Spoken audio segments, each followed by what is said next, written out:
yeah, you get home when you get home. So it's like tonight, time I get finished, I'll probably aim to get finished about 10:30.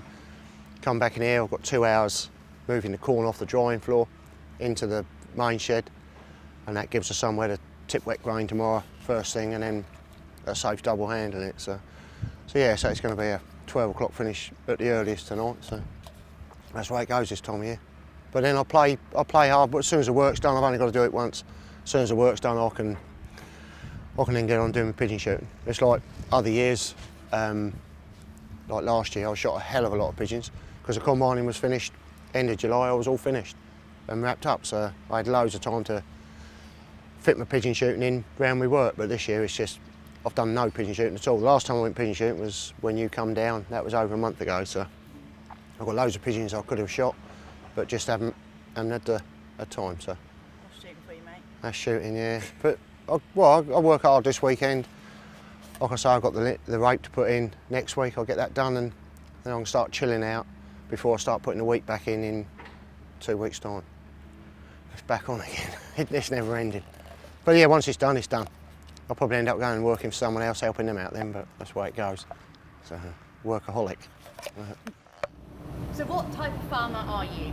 Arable farmer. Well, that's what I call myself anyway. The crops we grow here is winter wheat, oilseed rape and peas that we put in the spring. We put some cover crops in for sheep. They graze that off through the winter. They'll be going in within the next week.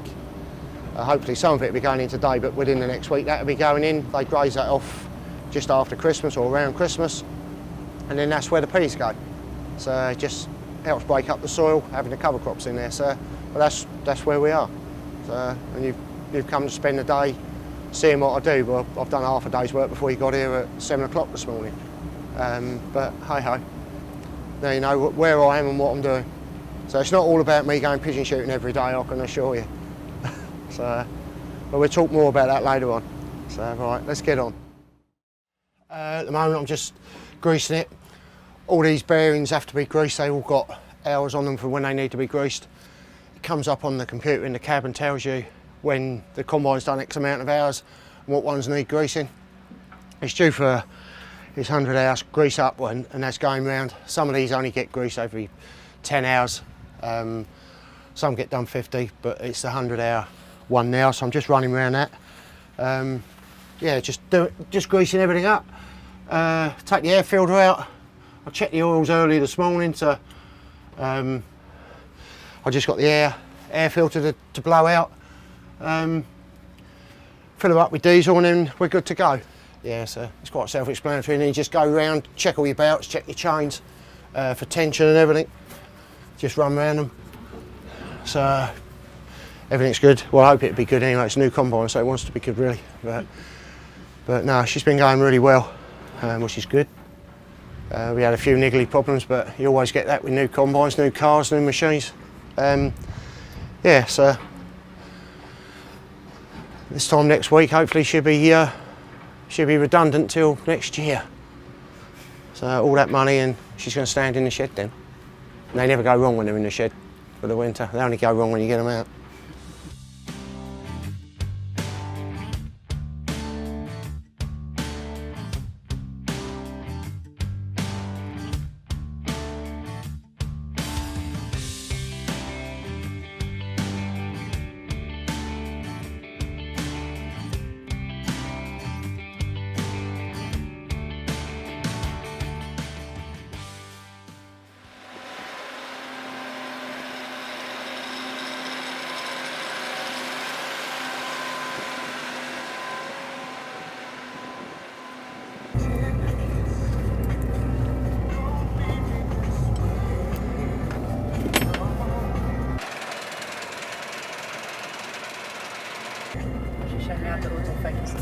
Bollocks, I got my phone. Oh, sorry, it's down here.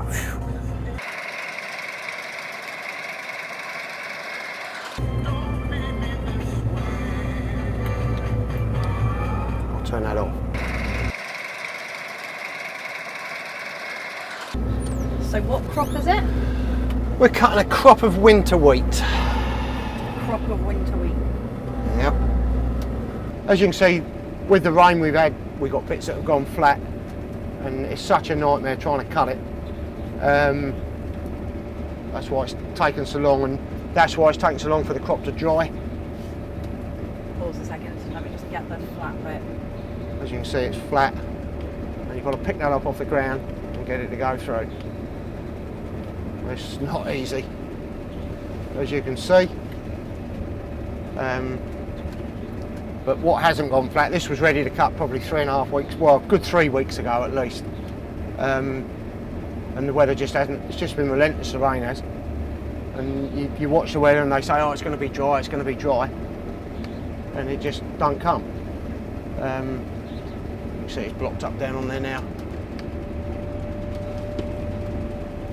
Where it's wet, it just pulls it out of the ground, builds up on the end of the header. You can see the green coming up on the end of the header there. See it coming up? That's where it's started to grow. Bit of a pain, but aye.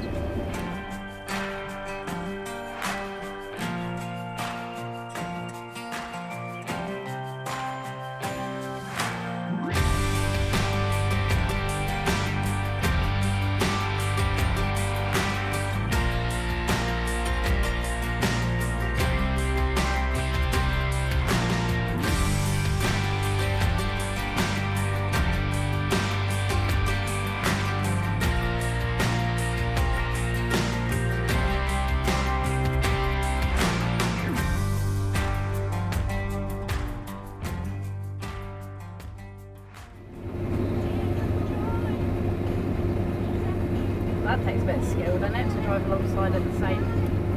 It does, yeah. It's a case of he gets the speed while I'm going. We do the first 2 tankfuls that we do on the move, and then the 3rd tankful just top off. I'll stop for that.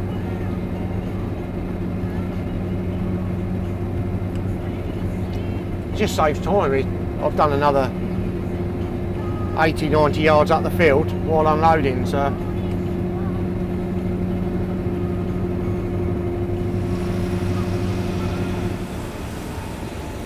So with weather like we've had, what's the kind of knock-on effect on the crop of just relentless rain? It's put us behind. I usually like to get my rape in early part of August. Get it in and away before the main flush of the flea beetle comes in, because that's a big problem to rape growers. I like to get it in before the middle of August, but hey ho, I haven't this year. And not been able to cut the wheat when you want to get it in when it's at its top quality. Once it's had a lot of rain like we've had this year, it loses all quality. Loses all its quality. So this won't go for. I'd like to think it could go for milling, but it'd probably go for low spec instead of high spec. So we'll probably take a knock on this. Probably, I don't know, £10 a tonne, maybe a bit more. We'll see. We'll see where the prices are and how everyone else has fared. If everyone else has fared well and they've got good quality stuff, low grade stuff, they're not going to really want it. So that we'll take a bigger knock. But at the moment, we're going to take a fair knock on this. What do you enjoy most about the job? All of it, really. I don't enjoy the weather. If I could book the weather in how I wanted it, the same as any farmer would, it'd be a good job. No, I love the job, done it all my life. Been driving one of these for probably well over 40 years. Yeah, I just love the job. It's just different every day. But this year's been really challenging with the weather. It's just been unbelievable. It's been relentless, the weather. Yeah, so no, I just love it all. I love it from day one, putting the seed in, to the day that I get out here with this. It's just a whole job really, the whole cycle of putting it in, cutting it. So yeah, so I love the whole job. Brilliant job. You can never forecast what you're going to do, but a typical week, the way things have been this year, you're in at 6 in the morning every morning, sometimes earlier. Yeah, sometimes earlier. and when Michelle asks what time you're home for tea tonight, I'll get home and I'll get home. Simple as. If I get waylaid onto, like tonight, she knows I'm going to be late tonight because I want to empty I've told her I'm going to empty the drying floor, so she knows I'm going to be combining till at least 10 o'clock to set me up so that I'm set up for tomorrow to get done the week. And she knows I want to get the drying floor empty, so she knows that's a couple of hours. It's going to be a late one, but you never know how many hours you're going to be doing a week. You never do. And last year the weather was kind. We've had a few good years just lately. We get into a false sense of security. We think, oh, it's going to be dry, and you can plan things and think, oh, Christ, instead of working late tonight, we'll have a bit of an early one, or I'll have a day off to go, half a day to go pigeon shooting. Well, there's none of that this year for the simple reason the there's always something to do.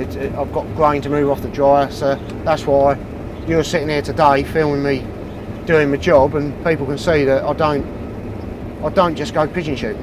It's not all about, oh, Crowie, all he does, he spends a couple of hours on a combine, does a bit of combining, and then he's away pigeon shooting. It's not like that.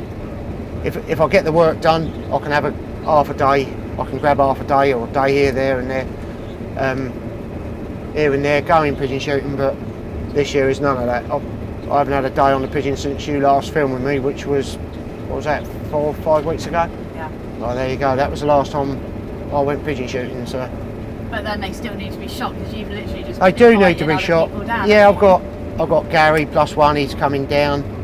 He's been doing a bit. I've got a few other people. I've got Rob, a good friend of mine. He's come down. So yeah, they still need to be shot. They're still doing the damage. That's the thing. And they do a lot of damage. There's a few on the stubbles, but like I said, we haven't finished it. I haven't cut our peas yet because we're struggling with them a bit. But yeah, so they're on those. I've just been trying to organise someone to come down and have a go at those tomorrow. I know Gary's having a go, and so yeah, so they still got to be shot.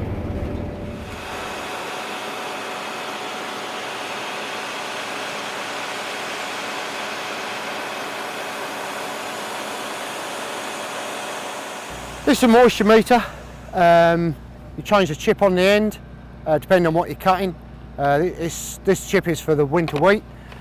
Put that in there, under it, put grain in there, wind it round and round as you see I was doing on the trailer. It grinds the corn down into like a powder, like into flour. Push the button there and it comes up on the screen what moisture it is. Ideal moisture, it wants to be below 15. That's what they prefer, that under 15%. You can saw it up to about 16, 17 and it won't go off, but getting above that it starts to warm up in the stack.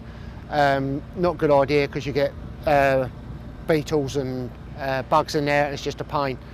So we've been cutting 16, we've had some at 17%, but that's going straight on the drying floor.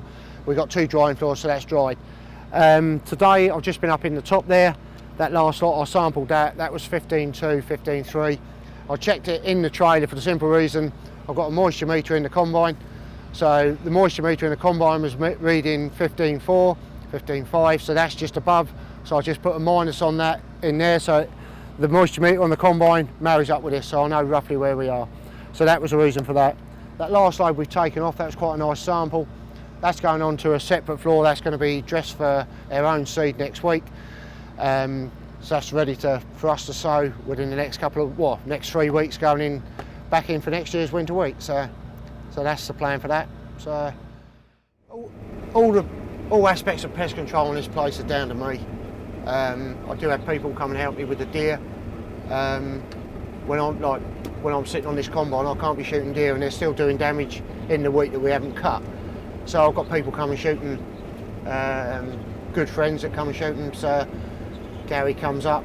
So I've got a couple of other people that come. So, but yeah, the damage is still being done. So, but yeah, I do all the pest controls down to me, and that goes from rabbits, pigeons, rats, foxes, everything is down to me. So, and that's another one of my jobs. And I'd say it's another part of the job that I enjoy, but I enjoy farming. I enjoy the whole job. So It's not just about doing the pest control.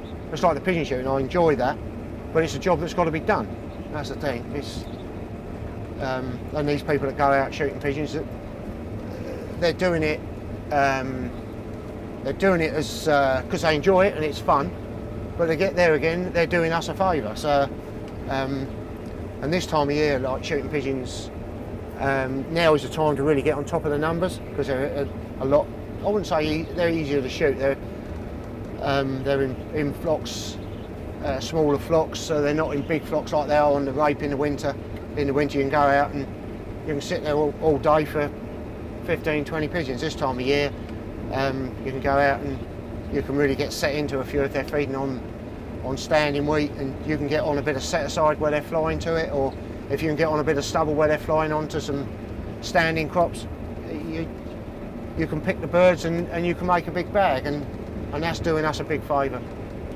So I just wished I could get out and get some done now, but like I say, if I get the wheat cut over the next couple of days, end of next week, I'm hoping to get stuck into a few pigeons. I've got quite a lot of pigeons about on different farms to shoot, so I'm quite looking forward to getting stuck into some.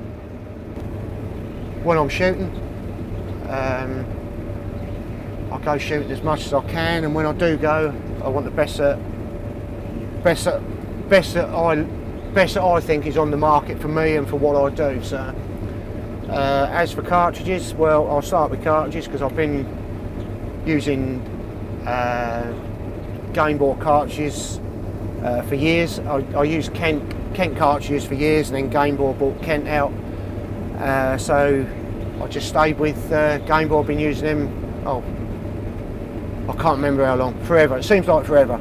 So I've always been with Game Bore, so I'd always stay with them, love them. As for kit, yeah, I use all the stuff I use is all reliable. So I've got Silla socks. I use those from UK Shoot Warehouse. Some of their nets are really good. They're rotaries. They've got the lightweight rotary. I absolutely love it. Absolutely love it. They're a little bit expensive, but I've had mine now. I think Kelda from Shoot Warehouse, she sent that to me probably 8, 10, probably more than that. Probably 11 years ago, and it's still going as strong now. I've rewired it because the wires got damaged, but apart from that, it's only something I did myself. They got damaged in the back of the truck, so just put new wires on. That's it. Still going strong. Yeah. So as for the gun, I've been using the F16 now for 5 years, 4.5, 5 years. Love it. Absolutely love it. Much to Freddie from Blazer's annoyance, I messed about with the stock and got a sander on it and sanded it down. Well, I've got a friend too, so I sanded it down, got it to where I wanted it. Yeah, so I love the Blazer. I'd like to have a go with F3. I keep badgering him to let me have an F3 for a while, but he won't let me have one, so I'll just have to stick with the F16. But I love that anyway. So yeah, so that's my kit really. It's the same with the farm stuff. I'll use what I think is the best, and the reliability goes with it, and it's the same with the shooting. I'll use what I think is best. And it's pretty much tools for a job. The shooting it is. kit is as it much is. a tool as the tractor. Oh, it is. Yeah, Christ, yeah. If you're using stuff that's going to break down or you don't like, if you don't like something, you're a non-win straight away. It's the same if I had a machine I didn't like and didn't like using it, I'd want to change it. Simple as. And that's how I am with shooting stuff. If I'm not happy with it, I won't use it. Simple as. So if people see me using stuff, I'm using it for a reason. It's because it works, yeah. And I enjoy using it. So it's the same with the farm stuff. People see me using this, they think, well, bloody hell, Crow is using it, we'll use it. So.